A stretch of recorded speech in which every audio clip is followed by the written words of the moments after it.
اعوذ باللہ من الشیطان الرجیم بسم اللہ الرحمن الرحیم الذین یؤمنون بالغیب ویقیمون الصلاة ومما رزقناہم ينفقون رب اشرح لی صدری ویسر لی امری واحلل عقدۃ من لسانی یفقہوا قولی الحمدللہ الصلاۃ والسلام علی رسول اللہ وعلی آلہ واصحابہ اجمعین اما بعد السلام علیکم ورحمۃ اللہ وبرکاتہ۔ سورہ بقرہ کی تیسری نمبر آیت اور اس سے پہلے جو والی آیت ہے اس میں اللہ سبحانہ وتعالیٰ فرما رہے ہیں ذالک الکتاب لا ریب فیہ، وہ کتاب جس میں کوئی بھی شک نہیں، ہدی للمتقین، ان کے لیے ہدایت ہے جو احتیاط برتنے والے ہیں اور جو اپنے محتاط رہتے ہیں، ان کے لیے ہدایت ہے۔ اب اللہ سبحانہ وتعالیٰ ہمیں بتا رہے ہیں وہ کون لوگ ہیں جو اس کتاب سے فائدہ اٹھا سکتے ہیں۔ وہ ہیں، ان کی ڈسکرپشن کیا ہے متقین کی، الذین یؤمنون بالغیب، وہ جو غیب پہ ایمان لاتے ہیں۔ اب غیب کیا ہے؟ غیب مطلب انسین، جو چیز ہم نے نہیں دیکھی۔ اب غیب کا مطلب ایک تو ٹھیک ہے ہم نے نہیں دیکھا، آپ نے نہیں دیکھا، اللہ سبحانہ وتعالیٰ، فرشتے ہو گئے اور اس کے بعد جنت ہو گئی، جہنم ہو گئی، اور یہ چیزیں ہم نے تو ایون پرافٹس کو بھی نہیں دیکھا، رسول صلی اللہ علیہ وسلم کو ہم نے نہیں دیکھا، وحی کس طرح آئی یہ بھی چیزیں ہم نے نہیں دیکھی، تو یہ ساری چیزیں ہو گئی غیب کی۔ تو آج کل سائنس جو ہے وہ کہتی ہے اگر آپ کوئی بھی چیز سائنٹیفکلی پروف نہیں کرتے تو اس کا مطلب وہ جھوٹی ہے، وہ غلط ہے، وہ جو ہے اس کے اوپر یقین نہیں کرنا چاہیے۔ لیکن فلاسفرز نے یہ تھیوری رانگ کی ہے، انہوں نے کہا کہ آپ ہر چیز کو سائنٹیفکلی پروف نہیں کر سکتے۔ جیسے مثال کے طور پہ انہوں نے مثال دیا کہ آپ جو ہے لو کو یا ہیٹ کو، جیسے کوئی بچہ ہے، آپ اپنی ماں کو کہہ رہے ہیں کہ آئی لو یو، تو آپ لو کو ڈسکرائب نہیں کر سکتے، آپ پروف نہیں کر سکتے کہ یہ سچ ہے یا غلط ہے۔ اگر آپ کسی سے کہہ رہے ہیں کہ میں تم سے محبت کرتا ہوں، یہ پسند کی چیزیں، آپ کسی کو پسند کرتے ہیں نہیں کرتے، جیسے آپ کی پسند کی گاڑی، آپ کے پسند کا گھر، آپ کی جو بھی پسند ہے وہ آپ کی پسند ہے، وہ آپ کو یہ نہیں کہ آپ کسی کو ڈسکرائب کر سکیں۔ آپ کسی سے محبت کرتے ہیں، لو کرتے ہیں، آپ سے کوئی پوچھے گا کہ آپ کس طرح پروف کریں، وہ کوئی ایسی چیز ہے جو آئی فیل انسائڈ، کوئی چینجز آتی ہیں میرے انسائڈ، لیکن میں ڈسکرائب نہیں کر سکتا۔ تو سائنٹیفکلی یہ چیز پروف نہیں ہو سکتی کہ جو کوئی بندہ جو ہے وہ کسی سے لو کرتا ہے یا نہیں کرتا۔ تو فلاسفر نے کہا کہ کافی ایسی چیزیں ہیں جو آپ سائنٹیفکلی پروف نہیں کر سکتے۔ تو آج کل کے دور میں میڈیا جو ہے وہ نوجوانوں کے ذہنوں میں، ان کے ذہنوں میں یہ چیز ڈالتی ہے اور اس پہ بہت بڑا پیسہ خرچ کرتے ہیں، اور نوجوانوں کے ذہنوں میں موویز کے ذریعے سے، کارٹونز کے ذریعے سے بچوں کے ذہنوں میں ڈالتے ہیں کہ کوئی بھی چیز اگر انسین ہے تو اس پہ آپ بلیو نہیں کریں۔ اگر سائنس نے پروف کیا ہے تو ٹھیک ہے، اگر سائنس پروف نہیں کر رہی تو اس پہ بلیف نہیں کریں۔ تو اسی وجہ سے دیکھیں، کوئی کہتا ہے کہ مجھے سکسیس چاہیے، اگر دنیا میں سکسیس ہے تو اس پہ بلیو کرتے ہیں، پیسہ ہے، دنیا میں پیسہ ہے تو اس پہ ٹھیک ہے، یہ پاور ہے، پیسہ ہے، شہرت ہے، فیم ہے، یہ ساری چیزیں وہ ہے، سین ہے، یہ آپ دیکھ سکتے ہیں، تو اس پہ بلیو کرتے ہیں۔ لیکن آخرت ہو گئی اور جنت، جہنم، تو اسی لیے ہی کافی لوگ جو ہے وہ ایتھیسٹ ہوتے ہیں، جس کو کمیونسٹ بھی بولتے ہیں، وہ کسی چیز پہ بلیو، جو سائنس پروف کرے گی ہم اس پہ بلیو کریں گے، لیکن سائنس پروف نہیں کرتی تو اس پہ ہم بلیو نہیں کرتے۔ تو اللہ عز و جل فرما رہے ہیں الذین یؤمنون بالغیب، وہ جو ایمان لاتے ہیں کس چیز پہ؟ انسین پہ، غیب پہ۔ اور الذین یؤمنون کا مطلب کیا ہے؟ تو ایک تو ہو گیا ایمان جو ہے وہ ایسی چیز ہے کہ کانسٹنٹ نہیں رہتی۔ ایمان کبھی کم ہوتا ہے، کبھی زیادہ ہوتا ہے۔ کبھی آپ دیکھیں گے کہ آپ جو ہے نماز میں کھڑے ہوئے ہیں، قرآن سن رہے ہیں، کوئی قاری صاحب قرآن پڑھ رہا ہے، آپ کے کانوں تک قرآن کی آواز آ رہی ہے، آپ کی آنکھوں سے آنسو بہہ رہے ہیں، لیکن نیکسٹ ٹائم وہی سیم آیات چل رہی ہیں لیکن آپ کو کچھ بھی محسوس نہیں ہو رہا، کیونکہ ایمان ایسی چیز ہے، جیسے رسول صلی اللہ علیہ وسلم نے فرمایا ساعتاً فساعة، ایمان ایسی چیز ہے جو آتا ہے وہ جاتا ہے، کم ہوتا ہے اور زیادہ ہوتا ہے۔ اللہ سبحانہ وتعالی ہم کو اس طرح کا بنائے کہ جب بھی ایمان کم ہو تو ہم اس کو واپس کس طرح لائیں، ایسا ہمیں پتہ ہونا چاہیے کہ ہمارا ایمان کم ہو تو اللہ سبحانہ وتعالی ہمیں واپس کرنے کی توفیق عطا فرمائے۔ کہتے ہیں کہ یہ ایک سلوپ کی طرح ہے، اگر آپ کنٹینیوس جدوجہد کریں گے چڑھنے کی تو چڑھیں، لیکن یہ نہیں کہ آپ نے جو ہے وہ عبادت کی، تہجد پڑھے، سب کچھ کیا، محنت کی، آپ جو ہے وہاں پہ رک گئے، آپ نے کہا ابھی مجھے سب کچھ آتا ہے، مجھے قرآن آ گیا، میں نے اسلام کو سمجھ لیا، دین کو سمجھ لیا، ابھی آپ وہاں پہ رک گئے تو آپ کی جدوجہد بند ہو گئی، تو آپ پیچھے کی طرف آئیں گے، آپ کا ایمان کم ہوگا۔ تو یہ کنٹینیوس جدوجہد کی چیزیں، اس لیے یہاں پہ وَيُقِيمُونَ الصَّلَاةَ يُقِيمُونَ وَيُؤْمِنُونَ بِالْغَيْبِ، یہ جو ہے یہ پریزنٹ ٹینس ہے، اور اس کا مطلب یہ ہے کہ کنٹینیوس آپ کو جدوجہد کرنی پڑے گی ایمان کو بچانے کے لیے، ایمان کو بڑھانے کے لیے، یہ کنٹینیوس جدوجہد ہے۔ ایک تو غیب ہوتا ہے، جیسے پتہ ہے کہ ہم نے نہیں دیکھا اللہ عز و جل، رسول صلی اللہ علیہ وسلم کو بھی ہم نے نہیں دیکھا، وحی کس طرح آئی، اور پچھلے پرافٹس جو بھی تھے، اور جو بھی شہداء اور جو بھی صحابہ تھے رضی اللہ عنہم، ان سب کو ہم نے نہیں دیکھا، لیکن ہم ان پہ یقین کرتے ہیں، فرشتوں پہ ہم یقین کرتے ہیں، اور آخرت پہ یقین رکھتے ہیں، اور اس پہ جہنم پہ جنم، یہ ساری چیزیں ہم نے دیکھی نہیں، یہ ساری چیزیں کیا ہیں؟ انسین ہے، یہ غیب ہے۔ ایک تو یہ چیز کنفرم ہے کہ آپ ان چیزوں پہ یقین رکھتے ہیں۔ دوسرا غیب وہ ہے، جیسے مثال کے طور پہ آپ کسی کمپنی میں بیٹھے ہوئے ہیں، آپ کو 4-5 لوگ بیٹھے ہوئے ہیں، اور آپ دیکھ رہے ہیں کہ وہی لوگ جو ہے ایسی باتیں کر رہے ہیں، وہ باتیں اپروپریٹ نہیں ہیں، وہ بیک بائٹنگ کر رہے ہیں، غیبت کر رہے ہیں، جھوٹ بول رہے ہیں، ایسی، تو آپ کو انسائڈ فیلنگ ہو رہی ہے کہ یہ جو کر رہے ہیں، یہ غیبہ کر رہے ہیں، بیک بائٹنگ کر رہے ہیں، جس کے لیے اللہ عز و جل نے منع کیا ہے، اور اللہ سبحانہ و تعالیٰ مجھے دیکھ رہا ہے۔ آپ کو یہ چیز پتہ ہے کہ انسین پہ آپ بلیو کیا، اور آپ کہہ رہے ہیں کہ نہیں یہ چیز غلط ہے، یہ چیز جو کر رہے ہیں، یہ کہہ رہے ہیں، جو بھی کر رہے ہیں یہ غلط کر رہے ہیں۔ آپ تو یا تو ان کو سمجھانے کی کوشش کریں گے، یا آپ اپنے اندر انسائڈ فیل کریں گے کہ یہ غلط ہے، آپ کو انسائڈ ایچنگ ہوگی، آپ کو انسائڈ پنچ ہوگا کہ یہ چیز غلط ہو رہی ہے، تو آپ یا تو وہاں سے اٹھ کے چلے جائیں گے، ایٹ لیسٹ آپ سوچیں گے کہ یہ غلط ہو رہا ہے۔ تو اس کا مطلب کہ آپ نے غیب پہ جو ہے وہ ایمان لایا کہ اللہ سبحانہ و تعالیٰ مجھے دیکھ رہا ہے۔ دوسرا یہ ہے کہ آپ دیکھیں گے کافی لوگ جو ہے وہ بزنس کرتے ہیں، بزنس میں چیٹنگ کرتے ہیں، یا ان کو جو چیز اللہ سبحانہ و تعالیٰ نے منع کی ہے وہ زیادہ بینیفٹ لیتے ہیں، اور جھوٹ بول کے بزنس کرتے ہیں، لیکن جو سچ بول کے کرتا ہے اس کے پاس تھوڑا ہی ہے، لیکن اس کو پتہ ہے کہ اللہ سبحانہ و تعالیٰ نے مجھے منع کیا ہے۔ جب وہ ان دوسرے لوگوں کو دیکھتا ہے جو چیٹنگ کرتے ہیں، جھوٹ بول کے بزنس کرتے ہیں، اور اس میں سے چیزیں کماتے ہیں، تو وہ جو بندہ نہیں کرتا، جس کو اللہ کا خوف ہے، تو وہ کہتا ہے، دل میں یہی سوچتا ہے کہ اللہ سبحانہ و تعالیٰ مجھے دیکھ رہا ہے، اور اللہ سبحانہ و تعالیٰ فرما رہے ہیں جو میں دے رہا ہوں اس میں ہی خیر ہے تمہارے لیے، اور اس کو یہ پتہ ہے کہ اگر میں اللہ کی راہ پہ چلوں گا، سیدھے راستے میں چلوں گا، تو اللہ سبحانہ و تعالیٰ نے قرآن میں فرمایا ہے کہ میں تم لوگوں کو ایسی جگہ سے دوں گا جہاں سے تم لوگوں کو ذہن و گمان بھی نہیں ہوگا۔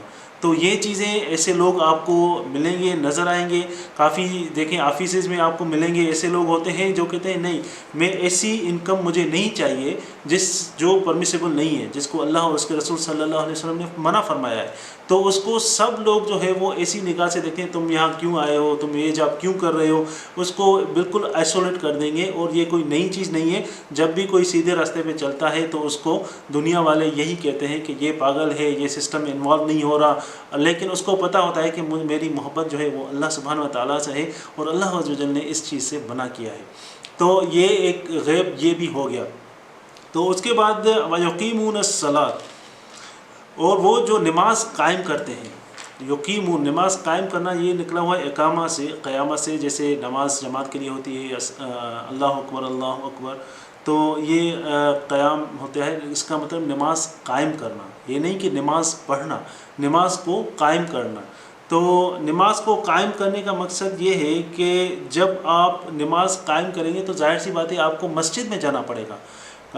دیکھیں کہ کافی لوگ جو ہے وہ اتنا بزی ہوتے ہیں لائف میں، وہ گھر میں نماز تو پڑھتے ہیں، ان کو پتہ ہوتا ہے فرض ہے، اس کو پڑھنا ہے، فرض تو فرض ہی ہے، فرض کو مس نہیں کرنا، فرض پڑھنا ہے، تو پھر وہ گھر میں نماز پڑھنا شروع کرتے ہیں، بزی ہو جاتے ہیں، جاب میں، فیملیز میں، فرینڈس میں، دنیاوی کاموں میں اتنے بزی ہوتے ہیں کہ ان کو مسجد میں جانے کا ٹائم نہیں ہوتا۔ تو اللہ سبحانہ و تعالیٰ فرما رہے ہیں وَيُقِيمُونَ الصَّلَاةَ، وہ لوگ جو نماز کو قائم کرتے ہیں، جو مسجدوں میں جاتے ہیں۔ تو اللہ عز و جل ہمیں کہہ رہے ہیں کہ آپ جو ہے وہ نماز کو قائم کرو، یہ نہیں کہ نماز پڑھو۔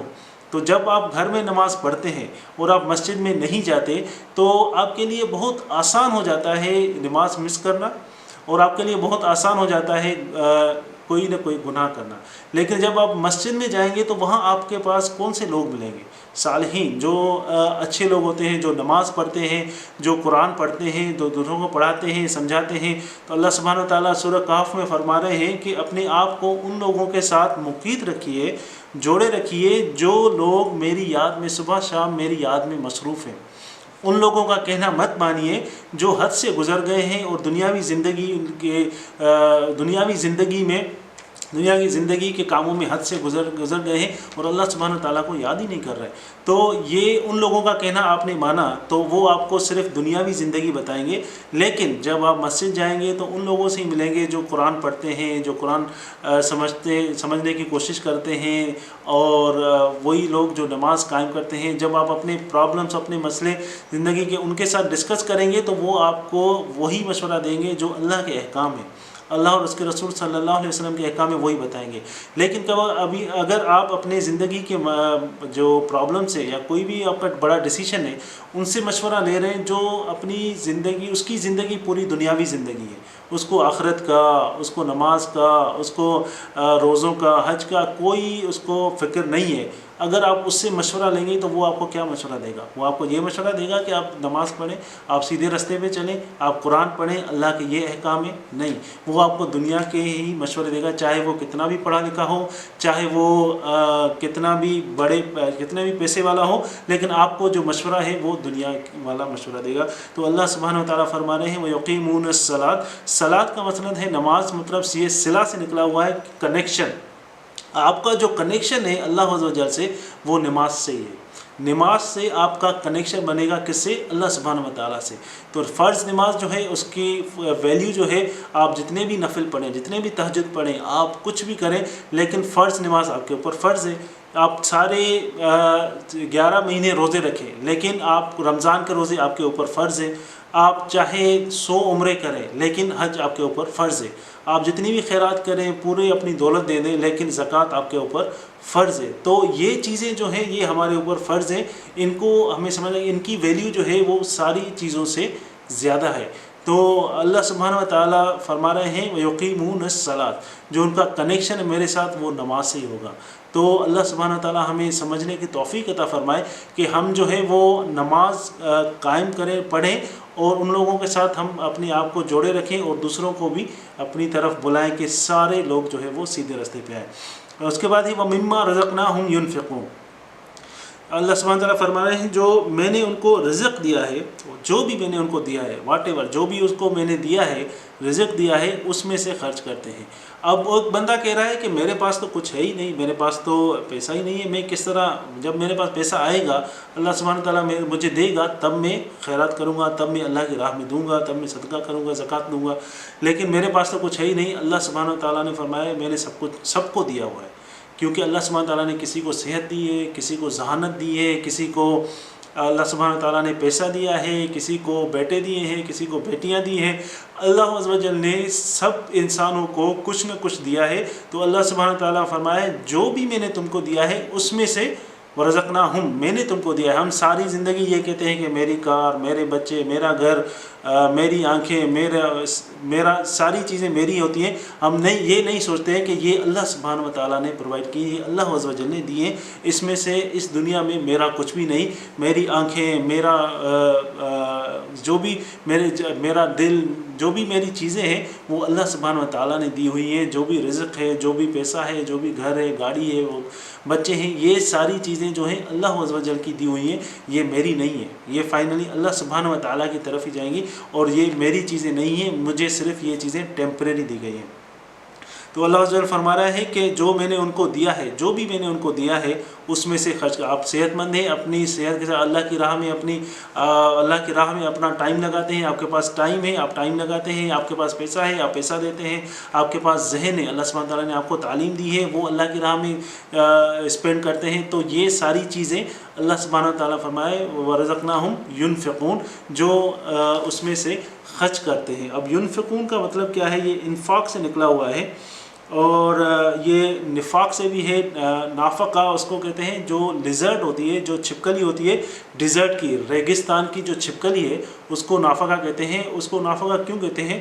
کہ وہ جب بھی اپنا گھر بناتی ہے ٹنل کی طرح ریگستان میں اندر بناتی ہے، ایک ٹنل بناتی ہے. اس کے 2 فیس ہوتے ہیں، 2 اوپننگ ہوتی ہیں، ایک طرف سے دوسری طرف سے اوپننگ ہوتی ہے. اگر ایک طرف سے کوئی اس کو کھانے کے لیے آ جائے تو وہ دوسری طرف سے نکل جائے، اگر دوسری طرف سے کوئی آئے تو وہ اس طرف سے نکل جائے. تو اس کو کہتے ہیں نافقہ. تو اللہ سبحانہ و تعالیٰ، منافق بھی اسی سے نکلا ہوا ہے، ٹو فیس پیپل جسے کہتے ہیں کہ اندر میں انسائڈ کچھ ہو اور بولیں کچھ، یہ اسی تو ينفقون، جو خرچ کرتے ہیں. اگر آپ اس دنیا میں خرچ کریں گے تو اللہ سبحانہ و تعالیٰ یہ آپ ایک طرف سے ڈال رہے ہیں اکاؤنٹ میں، جب آخرت میں اللہ سبحانہ و تعالیٰ آپ کو دے گا تو بہت زیادہ کر کے دے گا. آپ ایک طرف ڈال رہے ہیں، دوسری طرف اللہ سبحانہ و تعالیٰ آخرت میں آپ کو یہ چیز دے گا. آپ ایک چیز ڈپازٹ کر رہے ہیں، جیسے امت المومنین عائشہ رضی اللہ عنہ، جو وہ جب بھی صدقہ دیتی تھی تو وہ اس کو پرفیوم لگا کے پھر دیتی تھی. تو اس سے کسی نے پوچھا آپ پرفیوم کیوں لگاتی ہے، آپ اس طرح ہی دے دیں، پرفیوم کیوں لگاتی ہیں؟ تو انہوں نے فرمایا کہ میں اس لیے پرفیوم لگاتی ہوں کیونکہ میں یہ اللہ سبحانہ و تعالیٰ کو دے رہی ہوں. جب بھی آپ کسی کو دے رہے ہیں تو آپ اس کو نہیں دے رہے، تو یہ آپ اپنے اکاؤنٹ میں ڈال رہے ہیں اور یہ اللہ عز و جل کو دے رہے ہیں. یہ آخرت میں آپ کو واپس ملے گا. اور اللہ سبحانہ و تعالیٰ کے رسول صلی اللہ علیہ وسلم نے فرمایا کہ صدقہ جو بھی آپ دیں گے یہ آپ کے مال میں، آپ کی چیزوں میں کم نہیں ہوگا، یہ چیزیں آپ کی بڑھائے گا.